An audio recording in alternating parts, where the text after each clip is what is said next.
Hello everyone and welcome back to my channel Edmond Medaros, and for today's quick tutorial, and I'm going to show you guys on how to enable the mouse click sound on your Windows 10 or Windows 11 computer.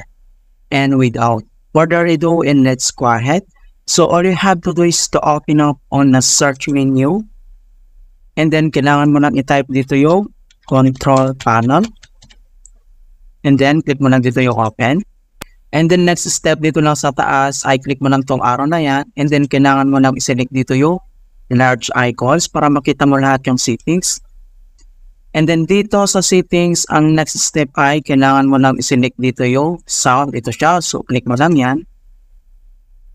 And then, pop up ito mga kaibigan na sound settings.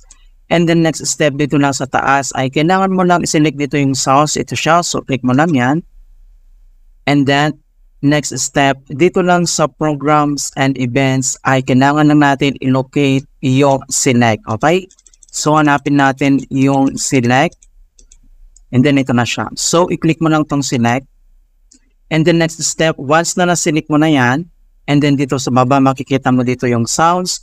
And then, kailangan mo lang i-click tong arrow na yan. And then, dito ay i-locate natin yung Windows navigations. Okay?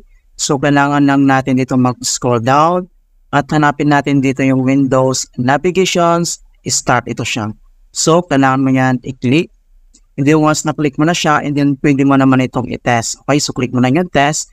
Once na okay sa'yo, and then click mo na dito yung apply, and then click mo dito yung okay.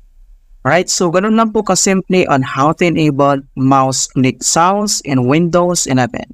And please don't forget to like this video, subscribe to my channel for more quality content. Thank you guys and see you in my next tutorial.